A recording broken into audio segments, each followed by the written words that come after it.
YS Jaganmohan Reddy పుట్టినరోజు సందర్భంగా YCP శ్రేణులు చేసినటువంటి అతి ప్రదర్శనని ఏ విధంగా చూడాలి? కొన్ని చోట్ల అయితే జంతుబలులు, మరికొన్ని చోట్ల గర్భిణీ స్త్రీ అని కూడా చూడకుండా గొంతు నొక్కి కాలుతో తన్నడం, ఈ విధంగా మితిమీరి ప్రవర్తించడాన్ని ఏ విధంగా చూడాలి తెలుసుకునే ప్రయత్నం చేద్దాం. దీన్ని విశ్లేషించడానికి మనతో పాటుగా ఉన్నారు ప్రముఖ ఆర్థిక, రాజకీయ, సామాజిక విశ్లేషకులు అప్పసాని రాజేష్ గారు. నమస్తే సార్. నమస్కారం. అభిమానులు ఉండొచ్చు, కానీ మరి జగన్మోహన్ రెడ్డి పుట్టినరోజు సందర్భంగా ఒక్కొక్కరు ఒక్కొక్క చోట ఏ విధంగా ప్రవర్తించారో మనం అందరం కూడా చూసాం సార్. మరి గర్భిణీ స్త్రీ అని కూడా లెక్క చేయకుండా కడుపులో తన్ని వాళ్ళు ఈ టపాకులు అది పేల్చొద్దు అంటేనే ఈ విధంగా మితిమీరి ప్రవర్తించడాన్ని ఏ విధంగా చూడాలంటారు? మరి మీకు అవగాహన ఉందో లేదో తెలియదు, కానీ గతంలో విజయశాంతి హీరోయిన్గా కర్తవ్యం అని చెప్పని ఒక సినిమా వచ్చింది. దాంట్లో ఆవిడ స్ట్రిక్ట్ పోలీస్ ఆఫీసర్. ఆవిడ విధులు నిర్వహిస్తున్న ప్రాంతంలో పుండరీకాక్షయ్య గారు అని చెప్పని ప్రముఖ ప్రొడ్యూసర్, ఆయన విలన్గా నటిస్తారు. అందులో ఆయన కొడుకుని రాజకీయ రంగ ప్రవేశం చేపిస్తూ ఉంటారు. ఆ రాజకీయ రంగ ప్రవేశం చేయించే సందర్భంలో ఆ కొడుకు పుట్టినరోజు, ఆ పుట్టినరోజు సందర్భంగా చాలామంది పేదలను ఆహ్వానించి ఏం చేస్తారంటే డబ్బులు విసిరేస్తారు. ఆ డబ్బులు ఏరుకునే తొక్కిస్లాట్లో చాలామంది అమాయకులు ప్రాణాలు పోతాయి.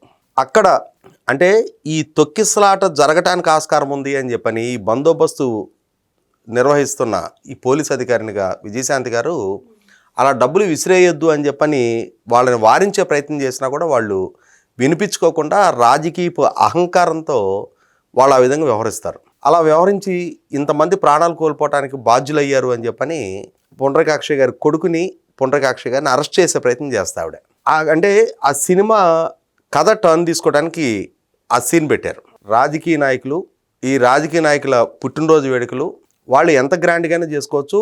వాళ్ళకి సొమ్ము, వాళ్ళ అభిమానులు ఉంటే సహజంగా ఏం చేస్తారు, పుట్టినరోజుల సందర్భంగా రక్తదాన శిబిరాలు ఏర్పాటు చేస్తారు, అన్నదాన శిబిరాలు ఏర్పాటు చేస్తారు, హాస్పిటల్స్లో పేషెంట్లకి పండ్లు పంచుతారు, ఇటువంటి సేవా కార్యక్రమాలు చేస్తారు. అలాగే జగన్మోహన్ రెడ్డి పట్ల, ఆయన పట్ల అభిమానాన్ని ప్రదర్శించే నాయకులు కూడా, కార్యకర్తలు కూడా ఆయన పట్ల ప్రేమను వ్యక్తం చేస్తూ ఆయన పుట్టినరోజు వేడుకలు జరుపుకోవచ్చు, దాన్ని ఎవరు తప్పుపట్టరు. కానీ ఆ జరుపుకునేది 10 మందికి స్ఫూర్తిదాయకంగా ఉండాలి. అరే ఇతను మన నాయకుడు కదా, ఇతను పుట్టినరోజు కదా జరుగుతుంది అని చెప్పని ప్రజల ఆశీస్సులు కూడా అతనికి దక్కేలా ఉండాలి. అంతేగాని ఆ పుట్టినరోజు వేడుకల పేరిట ఉన్మాదాన్ని ప్రదర్శిస్తే, ఆ ఉన్మాదం పరాకాష్ఠకు చేరి సమాజంలో ఏహభావం పెరిగే విధంగా, భయకంపితులను చేసే విధంగా ఆ పుట్టినరోజు వేడుకలు జరిగితే అక్కడ ప్రజలు దీవెనెవరు, ఎప్పుడు వీళ్ళ పీడ విరగడవుద్దా అని చెప్పని శాపనార్థాలు పెడతారు. అతను ఒక నాయకుడు, అతనిది ఒక పుట్టినరోజు, ఆ పుట్టినరోజుని సెలబ్రేట్ చేయడానికి ఈ ఈ రకంగా సమాజం మీద బరితెగించి పడి అచ్చోసినాబోతులాగా ప్రవర్తిస్తున్నారా అని చెప్పని, ఎప్పుడు ఈ పీడ సమాజానికి విరగడవుద్దా అని చెప్పని ప్రజలు చేత్కరించుకొని శాపనార్థాలు పెడతారు. ఎందుకు? కొన్ని సంఘటనలు, ఆ పుట్టినరోజు పేరిట జరిగిన కొన్ని సంఘటనలు, మరీ ముఖ్యంగా అనంతపూర్ జిల్లాలో ఈ మధ్యకాలంలో చూస్తున్నాం. వైసీపీ రప్ప గంగమ్మ జాతరలో పొట్టేళ్ల తల్లను నరికినట్టు 2029లో తెలుగుదేశం వాళ్ళ తల్లను నరుకుతాము అని చెప్పని బహిరంగ ప్రదర్శిస్తున్నారు. ఆఖరికి ఆ వైసీపీ శ్రేణుల్లో ఎవరైనా పెళ్లిళ్ళు లాంటి వేడుకలు జరిగితే కూడా అక్కడ డీజేలు పెట్టుకొని, కత్తులు పట్టుకొని చిందులేస్తూ ఉన్నారు. అటువంటి చిందులేయటాన్ని, ఆ రకమైన ఫ్లెక్సీలు ప్రదర్శించడానికి కూడా జగన్మోహన్ రెడ్డి కూడా ఏముందబ్బా, పుష్ప సినిమాలో డైలాగే కదా అని చెప్పని సమర్థిస్తూ ఉన్నాడు. ఇటువంటి సందర్భంలో అనంతపూర్ జిల్లాలో చూసాం మనం. అతను పుట్టినరోజు అయితే నేను ఇందాక చెప్పాను కదా, అభిమానులకి వేడుకగా భోజనాలు ఒక 1000 మందికో 2000 మందికి పెట్టుకోండి, 10,000 మందికి పెట్టుకోండి, మీ దగ్గర స్తోమత ఉంటే. లేదు, ఊర్లకి బట్టలు పంచుకోండి, 10 మంది పేద పెళ్ళికి కానీ యువత యువకులు ఉంటే వాళ్ళకి సామూహిక వివాహాలు జరిపించండి, వాళ్ళ ఖర్చు మీరు భరించి.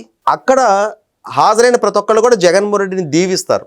అరే ఇటువంటి నాయకుడు అభిమానులు సమాజానికి ఇంత సేవ చేస్తున్నారు, వీళ్ళ నుంచి మనం ఈరోజు ఈ సేవ పొందుతున్నాం కాబట్టి మన ఆశీస్సులు వీళ్ళకి దక్కి తీరాలి అని చెప్పని మనస్ఫూర్తిగా వాళ్ళు దీవిస్తారు.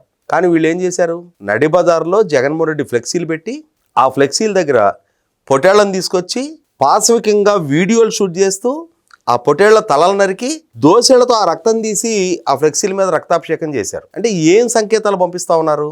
ఇప్పుడు మీరు మటన్ వండుకోవాలనుకున్నారు, లేదు అతని పుట్టినరోజు సందర్భంగా మీరు వేటలు కొయ్యాలనుకున్నారు, దాన్ని నడి బజార్లో వీడియో షూట్ చేస్తూ ప్రజలందరి సమక్షంలో తలలు నరికి ఆ రక్తం ఫ్లెక్సీల మీద జిమ్మటం ఏంటి? మనం సహజంగా మటను షాపులో అమ్మటం వేరు, కానీ గ్రామ దేవతల గుళ్ళ దగ్గర కూడా బలులు నిషేధం. ఇక్కడ జగన్మోహన్ రెడ్డి ఫ్లెక్సీకి ఈ పొట్టేళ్లను బలిచ్చారు. గ్రామ దేవతల దగ్గర ఎలా అయితే పొట్టేళ్లను బలిస్తారో, వెనకటి రోజుల్లో దున్నపోతులను బలిచ్చేవాళ్ళు, ఈ మధ్యకాలంలో పొట్టేళ్లను బలిస్తున్నారు. అలాగే జగన్మోహన్ రెడ్డి ఫ్లెక్సీకి ఈ పొట్టేళ్లను బలిచ్చారు. అంటే అతన్ని ఏమని నాయకుడని సంకేతం ఇస్తా ఉన్నారా, ఒక గ్రామ దేవత అనే సంకేతం ఇస్తా ఉన్నారా? ఇవాళ గ్రామ దేవతల దగ్గర కూడా బలులు నిషేధించారు. అయినా సరే మతపరమైన ఇష్యూస్ కాబట్టి పోలీసులు కూడా కళ్ళ ముందు జరుగుతున్న ఈ ఆలయాల దగ్గర చూసి చూడనట్టు ఊరుకుంటారు. దీనికన్నా కూడా పరాకాష్ట, ఇళ్ల ముందు క్రాకర్స్ కాలుస్తూ ఉన్నారు. ఒక గర్భిణి, 7వ నెల గర్భిణి. సహజంగా ఈ క్రాకర్స్ కాల్చే వాళ్ళకి వాళ్ళు ఒక తల్లికి పుట్టిన కొడుకులే కదా. ఆ గర్భం మోసే సందర్భంలో ఆ తల్లి ఎదుర్కొనే కష్ట నష్టాలు ఎలా ఉంటాయి అనేది వాళ్ళ అమ్మని అడిగితే, అమ్మ నేను నీ గర్భంలో ఉన్న రోజు నీకు ఎటువంటి పరిస్థితులు అనుభవించావు అని చెప్పని ఆ తల్లితో కూర్చొని ఎప్పుడైనా సామరస్యంగా మాట్లాడితే వాళ్ళకి ఆ తల్లి అవస్థలు తెలుస్తాయి. లేదు తన చెల్లో, తన అక్కో, లేదంటే ఒకవేళ వీడికి పెళ్ళయి ఉంటే భార్యో, వాళ్ళతో సన్నిహితంగా సంభాషిస్తే వాళ్ళ కష్ట నష్టాల గురించి తెలుస్తాయి. ఒక 7 నెలల గర్భిణి ఇంటి ముందు క్రాకర్స్ కాలుస్తూ ఉన్నారు. ఆ క్రాకర్స్ పేలుడు సౌండ్కి డెఫినెట్గా ఆ అమ్మాయికి ఇన్కన్వీనియన్స్ ఉంటుంది. అయ్యా నేను ఇబ్బంది పడుతున్నాను, నేను 7 నెలల గర్భవతిని, మీరు కొంచెం దూరంగా వెళ్ళి కాల్చుకోండి అని చెబితే తాగిన మత్తులో ఉన్మాదంతో ఆ అమ్మాయిని జుట్టు పట్టుకొని ఈడ్చి కాలుతో పొట్ట మీద దన్నారు. ఏ విధమైన ఉన్మాదం అది? అంటే వైసీపీ నాయకుడు జగన్మోహన్ రెడ్డికి పుట్టినరోజు జరిగితే ఆ పుట్టినరోజుకి ఎవరో గర్భవతి, ఆ గర్భవతి బలి కావాలా? ఏ విధమైన సంకేతం ఇస్తా ఉన్నాడు జగన్మోహన్ రెడ్డి? నిన్న పవన్ కళ్యాణ్ గారు ఆయన పార్టీలో పదవులు దక్కిన వాళ్ళందరితోటి సంభాషించాడు. ఆయన ఏమని వాళ్ళ శ్రేణులకు ఉద్బోధ చేశాడు?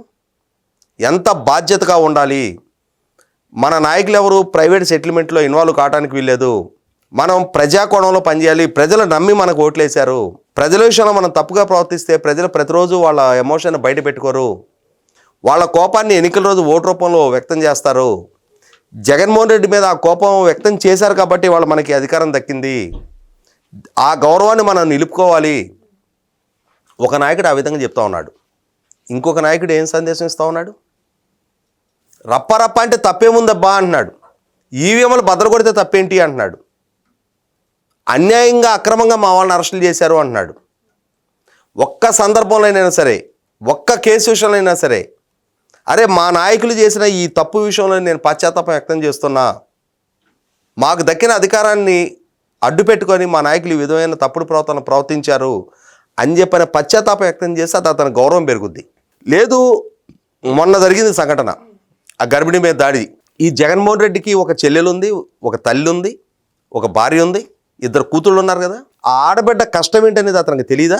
7 నెలల గర్భిణి కడుపు మీద పెట్టి తంతే ఆ బాధ, ఆ ఆవేదన, ఆ కుటుంబం అనుభవించే మానసిక ఆందోళన ఇతనికి తెలియదా? తెలిసి అహంకారంతో, కండకావరంతో కళ్ళు మూసుకుపోయి నాకు ఒక పార్టీ ఉంది, నాకు ఒక మీడియా ఉంది, నాకు ఒక సోషల్ మీడియా ఉంది, నా దగ్గర కట్టుపోయేంత డబ్బు ఉంది, ఈ డబ్బుతో నేను దేన్నైనా శాసించగలను అని చెప్పని మిడిసి పడతా ఉన్న జగన్మోహన్ రెడ్డికి ఇవాళ ఆ స్త్రీ కన్నీటి ఆవేదనతో వచ్చే కన్నీరు పెను శాపమే తగులుద్ది. ఇప్పుడు వాడెవడో ఆమె మీద ఉన్మాదం ప్రదర్శించడం కాదు, అటువంటి ఉన్మాదుల ముఠాకి నాయకుడు జగన్మోహన్ రెడ్డి. వీళ్ళని వాళ్ళ రాజకీయ పార్టీ అనాలా, రాజకీయ పార్టీ కార్యకర్తలు అనాలా? లేదు, మనం గతంలో చూసాం ఆల్ఖైదాలు, తాలిబాన్లు అని చెప్పని వాళ్ళ టైపులో వ్యవహరిస్తున్న వ్యక్తులు అనుకోవాలా వీళ్ళని? అటువంటి సమూహాల్ని పెంచి పోషిస్తున్న జగన్మోహన్ రెడ్డిని ఎవరితో పోల్చాలి? బాధ్యత గల నాయకుడు అయితే, సమాజం పట్ల బాధ్యత ఉంటే, ప్రజల పట్ల బాధ్యత ఉంటే మొట్టమొదట నీ నాయకత్వాన్ని సంస్కరించుకో, నీ విధానాల్ని సంస్కరించుకో, నీ శ్రేణుల్ని సంస్కరించుకో. అవేమీ చేయకుండా అచ్చోసిన ఆంబోతుల్లాగా సమాజం మీదకి వదిలేసి ఇవాళ నడిబజార్లో పొట్టేళ్ల తలలు నరికి దోశళ్లతో రక్తం చిందించి అదేదో నీ పట్ల భక్తిభావం అనుకుంటున్నావా? లేదు, సమాజంలో పెరుగుతున్న ఉన్మాదానికి ఇది ప్రతీక. అరే నడిబజార్లో ఈ రక్తాన్ని ఈ రకంగా చిందించడం ఏంటి? మనం ఒక సామెత చెప్తారు పెద్దవాళ్ళు, మాంసం తింటున్నారు అని చెప్పని ఎముకలు మెడలో వేసుకోని అవసరం లేదు అంటారు. అక్కడ చంపిన వేటలతోటి నువ్వు మాంసం వండుకొని తినొచ్చు, ఇంకొకరు షాపులోకి వెళ్ళి కొనుక్కొని వచ్చి వండుకొని తినొచ్చు, ఇద్దరు మాంసాహారులే. కానీ వాళ్ళు షాపులోకి వెళ్ళి కొనుక్కొచ్చుకుంటున్నారు. నువ్వు కూడా విందు చేసుకునేవాడివి, గుట్టుగా చేసుకోవాలి. అది నువ్వు నడిబజార్లో ప్రజలందరి సమక్షంలో ఫ్లెక్సీలు కట్టి ఆ ఫ్లెక్సీల ముందు నరికి ఆ నరికిన రక్తం దోశలతో నువ్వు ఆ ఫ్లెక్సీల మీద చిమ్ముతున్నావు అని అంటే నువ్వు నీ నాయకుడిని నరబలి రక్త పిపాసిగా చిత్రీకరిస్తున్నావు. నీ నాయకుడిని బలిగోరే నాయకుడిగా నీకు పోర్ట్రేట్ చేస్తున్నావు. ఇప్పుడు జగన్మోహన్ రెడ్డి కూడా ఆలోచించుకోవాలి. తాను బలి కోరే నాయకుడా, సమాజ హితం కోరే నాయకుడా? తన శ్రేణులు ఏ దిశగా అడుగులేస్తా ఉన్నారు, తాను తన శ్రేణుల్ని ఏ దిశగా అడుగులేయించుతూ ఉన్నాడు? తన నాయకత్వం సమాజానికి ఏం సంకేతం ఇస్తూ ఉంది, సమాజం తను ఏ విధంగా అర్థం చేసుకుంటా ఉంది? ఇక్కడ కనుక పునఃసమీక్ష చేసుకోకపోతే తన శ్రేణుల వల్ల జరుగుతున్న ఈ ఉన్మాద ప్రక్రియని తానే ముగింపు పలకకపోతే శాశ్వతంగా ఆంధ్రప్రదేశ్ రాష్ట్ర రాజకీయ ముఖ చిత్రం నుంచి జగన్మోహన్ రెడ్డి అండ్ ముఠాని ప్రజలు సంఘ బహిష్కరణ చేసే రోజులు ఎన్నాళ్ళలో పట్టవు.